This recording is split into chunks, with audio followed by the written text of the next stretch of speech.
आप वोट जिसको देना है दे लो, वोट का सवाल ही नहीं है। देश में किसान, मजदूर, आदिवासी युवाओं को संगठित होना पड़ेगा।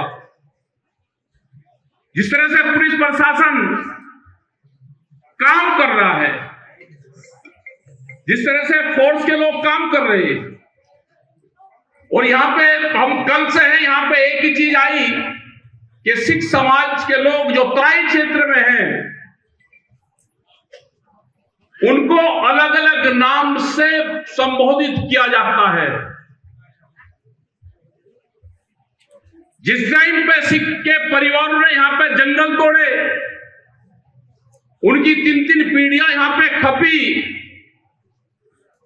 उस टाइम पे तो उनको आतंकवादी नहीं कहा, उस टाइम पे उनको खालिस्तानी नहीं कहा।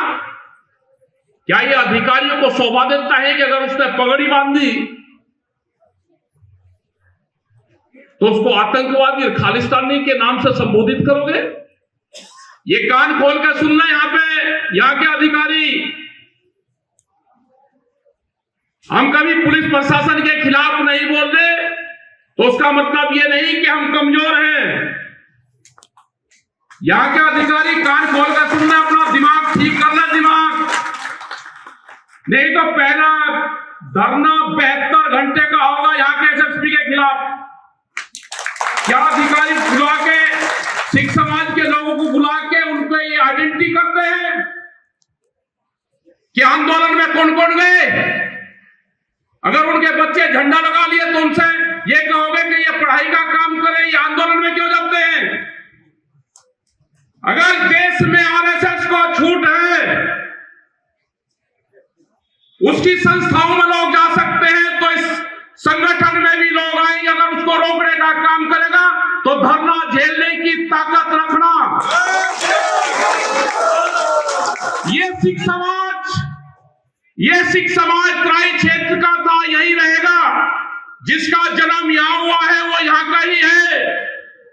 इसको छेड़ने की कोशिश नहीं करना। न ये पंजाब जाएगा, न ये कहीं दूसरी जगह जाएगा, ये यही रहेंगे। आप इसको ललकारने की कोशिश नहीं करना।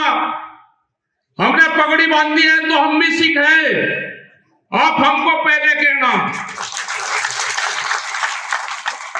इन्होंने जो आज ये ठेका ले रहे हैं, इन्होंने रक्षा करी है इस देश की।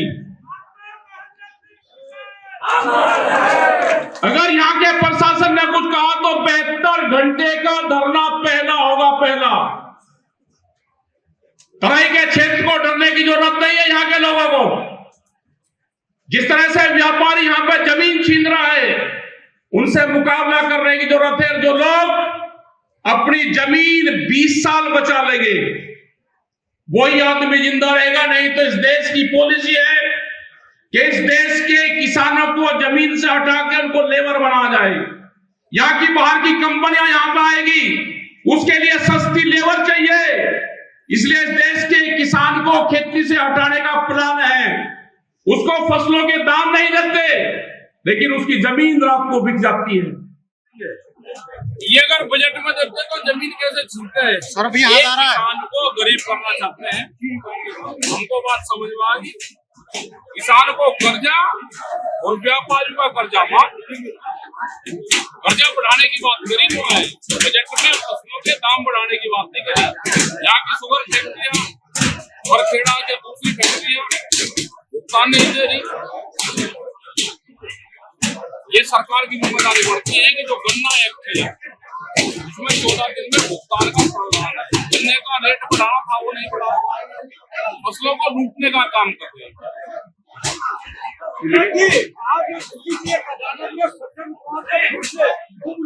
वो कोर्ट का निर्णय है, कोर्ट में बहुत बहस पूरी होगी, बहुत कई साल से सुनवाई हुई होगी। वो तथ्य के आधार पर जो भी हुआ होगा वो कोर्ट में करा है।